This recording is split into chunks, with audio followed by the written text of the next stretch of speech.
नमस्कार, मैं अजय साहू और आप देखना शुरू कर चुके हैं शोरगुल टाइम्स। कहानी सिगरेट अमीर यादव के इस एपिसोड में आहान इस समय मनाली में था। शिमला से सनाया के पापा शेखर गिल का फोन आहान के पास आता है। शेखर आहान को बताता है कि विनोद की पत्नी मधु का फोन आया था। वो कह रही थी कि तुमने जो जेट का टुकड़ा दिया है वो नकली है। इसके लिए मधु ने शेखर को बहुत भला बुरा भी कहा था। नकली है? आहान यह सुनकर हैरान हो गया था। इस एपिसोड की शुरुआत कुछ इस तरह से होती है। चलिए अब जानते हैं इस एपिसोड में आगे और क्या कुछ नया होता है। शेखर से जेट लेने के बाद उसने उसे न किसी को दिया था न ही कहीं छोड़ा था। फिर वो नकली कैसे हो सकता है? हाँ, बात सिर्फ इतनी नहीं है। उसने यह भी बताया कि तुमने उसके बेटे को थप्पड़ मारे थे, उससे 1.5 लाख रुपए लिए। शेखर ने कहा, पापा क्या आपको उनकी बातों पर भरोसा है? आहान ने पूछा। नहीं बेटा, मुझे उनकी बातों पर भरोसा नहीं है। मैं तुम्हारे कैरेक्टर के बारे में जानता हूँ। वो एक जेट का टुकड़ा था। तुम उसे कभी नहीं लोगे और न ही उतने पैसे मांगोगे। शेखर ने कहा, जो जेट मैंने उन्हें दिया था वो नकली नहीं था और न मैंने पैसे मांगे। दरअसल हुआ यह था कि आहान ने शुरुआत से सारी बातें शेखर को बताई। जब शेखर को पता चला कि ओजस ने क्या किया तब उसे बहुत गुस्सा आया। उसने यह सब किया? उसने मुझे समझ क्या रखा है? उसे क्या लगता है मेरे पास पैसों की कमी है? शेखर गुस्से से ओजस को कोसने लगा। पापा आप शांत हो जाइए, मैंने पैसे नहीं लिए। आहान ने कहा। शेखर कभी भी विनोद से जेट के बदले पैसा नहीं लेता। शेखर ने जेट इसलिए लौटाया था क्योंकि उनकी वो बहुत सालों से विनोद की अमानत थी और उनके पास ही रहनी चाहिए थी। आहान और शेखर को ओजस और उसकी माँ का एटीट्यूड बहुत अच्छा नहीं लगा था। शेखर ने उनकी मदद की थी पर उन्होंने शेखर की इंसल्ट कर दी थी। मैं यह बर्दाश्त नहीं कर सकता। मुझे ऐसा पैसा अपने पास नहीं चाहिए। शेखर ने एक गहरी सांस लेते हुए कहा, ना हमें पैसा चाहिए और ना मैं ऐसे इंसल्ट बर्दाश्त करूंगा। मैं अभी मधु को कॉल करता हूँ और उससे बात करता हूँ। शेखर ने कहा, पापा आपको लगता है कि वो आपकी बात पर विश्वास करेगी? आहान ने पूछा। शेखर की बातों से साफ पता चल रहा था कि मधु कैसी औरत थी। वो किसी की कोई बात नहीं सुनती थी। उन्होंने बिना सच जाने सामने से शेखर को कॉल किया था और उनकी बदनामी की थी। शेखर ने कुछ बोला नहीं। वो भी जानता था कि मधु किसी की बात सुनने वाली नहीं थी। एक तरफ उसका खुद का बेटा था और दूसरी तरफ 2 अनजान लोग। पापा आप उनसे बात मत करना, आप एड्रेस भेजिए, मैं उनके घर जाकर बात करके आता हूँ। आहान ने कहा। आहान जानता था कि ऐसी बातें आमने सामने ज्यादा अच्छे से होती है। फोन पर मिसअंडरस्टैंडिंग के चांसेस ज्यादा होते हैं। आहान मैं जानता हूँ कि तुम क्या सोच रहे हो, पर मधु बहुत अजीब औरत है। उससे पंगा लेना सही नहीं है। वो नकचढ़ी और गुस्से वाली औरत है। इसके अलावा वो अपने बेटे को लेकर बहुत प्रोटेक्टिव है। वो सबसे पहले यही सोचेगी तुम कोई प्रॉब्लम क्रिएट करोगे। शेखर ने आहान को समझाया।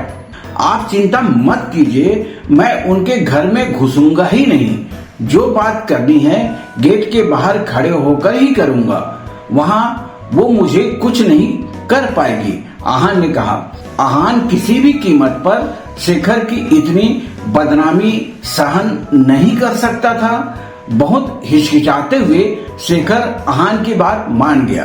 ठीक है, अगर तुम इतना कह रहे हो तो मैं तुम्हें एड्रेस भेज रहा हूँ। आहान, पहले तुम जाकर विनोद से मिलना। विनोद बहुत समझदार है, पहले उसे सब कुछ बताना, फिर जैसा वो बोले वैसा करना। शायद वो अपनी पत्नी और बेटे को समझा पाए। ओके, आहान ने कहा। और हाँ, उनसे कोई बहस मत करना। अगर वो ढंग से बात न करे तो तुम गुस्सा मत करना, चुपचाप वापस आ जाना। मनाली में मधु के बहुत कॉन्टेक्ट्स हैं, प्लीज किसी मुसीबत में मत फंसना, शेखर ने कहा। कुछ वक्त से शेखर आहान के बर्ताव को पहचान गया था। शिमला में उनके सपोर्ट में बहुत लोग थे, पर मनाली में नहीं। इसलिए शेखर बार बार आहान को सेफ रहने के लिए कह रहे थे। मैं ध्यान रखूंगा और खुद को संभाल लूंगा, आहान ने कहा। ठीक है। विनोद का घर हारमनी अपार्टमेंट में है। पूरा एड्रेस शेखर ने आहान को बताया। उसे फिर से कुछ बातें समझाई। ओके पापा, डोंट वरी, आहान ने कहा और फोन रख दिया। कोई प्रॉब्लम? अतुल ने पूछा। छोटा सा मैटर है, मैं निपट लूंगा, आहान ने कहा। ठीक है, हम होटल जा रहे हैं, तुम्हारा वहीं इंतजार करेंगे। अपना काम खत्म करके जल्दी आना, अतुल ने कहा।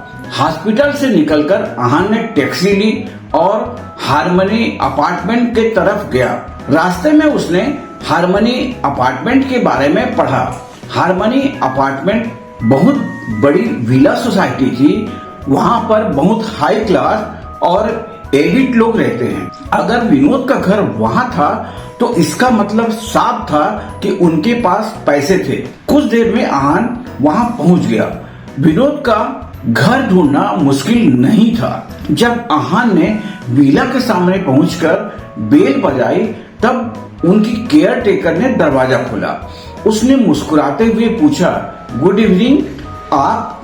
मैं आहान हूँ, मुझे विनोद अंकल से मिलना है, आहान ने कहा। सॉरी सर, वो इस वक्त है तो घर पर ही, पर पिछले कुछ दिनों से उनकी तबीयत ठीक नहीं है। इस वक्त वो किसी से नहीं मिल रहे हैं। आपको कुछ जरूरी काम है? केयर टेकर ने पूछा। आहान यह सुनकर अपसेट हो गया। विनोद की तबीयत खराब थी, इसीलिए शेखर और उनकी बात नहीं हो पा रही थी। जब आहान वापस जाने लगा तब अंदर से एक आवाज आई। कौन है? मैडम, मिस्टर आहान है, उन्हें मास्टर विनोद से मिलना है, केयर टेकर ने कहा। आहान, उसे क्या काम है? फिर से उस आवाज ने पूछा। आपका और मास्टर विनोद का क्या रिश्ता है? केयर टेकर ने आहान से पूछा। मैं विनोद अंकल के दोस्त का दामाद हूँ। मेरे पापा ने मुझे यहाँ पर उनको एक जेट लौटाने के लिए भेजा है, आहान ने कहा। उसने अपने बारे में ज्यादा कुछ नहीं बताया था। आप हैं जिन्होंने मास्टर को जेट दिया था? केयर टेकर के चेहरे का रंग बदल गया। हाँ, आहान ने कहा। मिस्टर आहान, आप यहीं रुकिए, मैं अभी मैडम को इन्फॉर्म करके आती हूँ, केयर टेकर ने कहा और घर के अंदर चली गई। कुछ देर बाद एक औरत वहाँ पर आई। उसका शरीर थोड़ा मोटा था और वो हड़बड़ी में चलते हुए आ रही थी। मेरे घर तक आने की तुम्हारी हिम्मत कैसे हुई? उस औरत ने आहान की तरफ उंगली उठाते हुए कहा। आहान समझ गया था कि वो मधु थी। बिना कुछ सुने ही वो गुस्से में थी। शेखर की बात बिल्कुल सही थी। मधु एक नकचढ़ी औरत थी। मैंने कुछ गलत नहीं किया है तो फिर मुझमें हिम्मत क्यों नहीं होगी? आहान ने कहा। तुमने कुछ गलत नहीं किया, तुम्हारी इतनी हिम्मत? तुमने ही मेरे बेटे को मारा था ना? मधु ने कहा। हाँ, मैंने उसे मारा था क्योंकि वो वही डिजर्व करता था, आहान ने कहा। आज तक मैंने, उसकी माँ ने कभी उस पर हाथ नहीं उठाया। हमने उसे इतने नाजों से पाला है और तुमने उसे बीच सड़क पर 2 थप्पड़ मारे। अब यहाँ आने की हिम्मत भी की। मधु गुस्से से लाल हो रही थी। यह तो शुक्र कीजिए कि मैंने उसे घुटने पर लाकर उसे माफी नहीं मनवाई, आहान ने कहा। तुम जानते भी हो तुम क्या बोल रहे हो?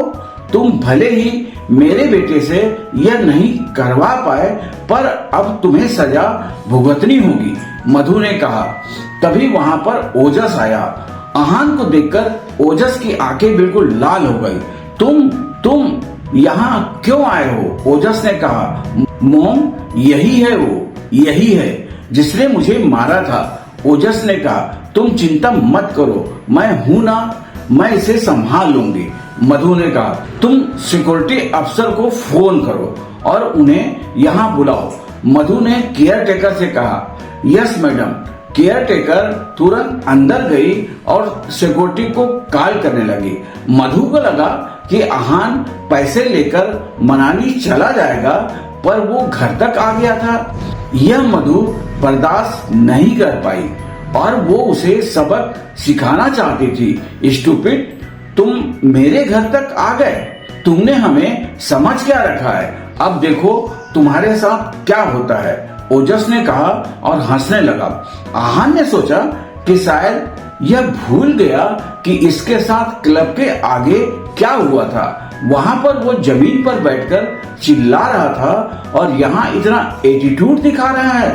आहान को बहुत गुस्सा आ रहा था। वो सोच रहा था कि भले ही मधु कितनी भी नक्सड़ी और अनरिस्पॉन्सिबल हो, पर उसे एक बार आहान की बात तो सुननी चाहिए। पर उसने तो सीधा आहान पर अटैक करना शुरू कर दिया था। लड़के, यहाँ घुटने टेक कर बैठो, मेरा बेटा तुम्हें थप्पड़ मारेगा, वो भी जब तक उसका मन करेगा, मधु ने कहा। मधु ने विनोद से सुना था कि शेखर का दामाद घर जमाई था। उसका काम सिर्फ पेपर पर स्टाम्प मारना था, उसे और कुछ नहीं आता था। इसलिए मधु ने उसके सामने अपना पावर दिखाना शुरू किया। आमतौर पर वो ऐसे इंसान के मुंह नहीं लगती थी, पर इस वक्त उसके बेटे को थप्पड़ मारकर आहान ने उसे उकसाया था, इसलिए वो इस मौके को ऐसे नहीं जाने देने वाली थी। और अगर मैंने ऐसा नहीं किया तो, आहान ने कहा, अगर तुमने ऐसा नहीं किया तो भूल जाना कि तुम यहाँ से आज सही सलामत जा पाओगे, मधु ने कहा। वो वहाँ के विला के मालिक थे, इसलिए सोसाइटी उनकी बात मानकर आहान को वहाँ से निकाल देते। मोम भाई, आप किसे आर्गू कर रहे हैं? इस वक्त वहाँ एक लड़की आई, उसके साथ एक लड़का भी था। कुछ नहीं बेटा, तुम दोनों जाओ, खाना खाओ, हम इससे डील करके आते हैं, मधु ने कहा। वो मधु की बेटी और उसका दोस्त था। उसकी बेटी का नाम कीर्ति और उसके दोस्त का नाम अश्विन था। आंटी, आपको कोई मदद चाहिए? अश्विन ने पूछा। नहीं, छोटा सा मामला है, मैं हैंडल कर लूंगी, मधु ने कहा। यह लड़का कौन है? कीर्ति ने पूछा। यह तुम्हारे पापा के नालायक दोस्त का घर जमाई है, मधु ने कीर्ति से कहा। नालायक दोस्त सुनकर कीर्ति समझ गई थी कि मधु शेखर गिल की बात कर रही थी। आहान को शेखर का नाम लेते सुनकर बहुत गुस्सा आया। शेखर अंकल का घर जमाई यहाँ क्यों आया है? कीर्ति ने कहा। कीर्ति आहान को घृणा से देख रही थी। वो आहान के बारे में कुछ नहीं जानती थी, पर उसके हिसाब से जो इंसान घर जमाई बनकर रह सकता है वो किसी इज्जत के लायक नहीं था। घर जमाई सिर्फ वो लड़के बनते हैं जो कुछ काम नहीं करना चाहते और बस मुफ्त की रोटियां तोड़ना चाहते हैं। इसे बोलो यहाँ से चला जाए। आप लोग क्यों इसके मुंह लग रहे हैं? कीर्ति ने कहा। ऐसे कैसे इसे जाने दे?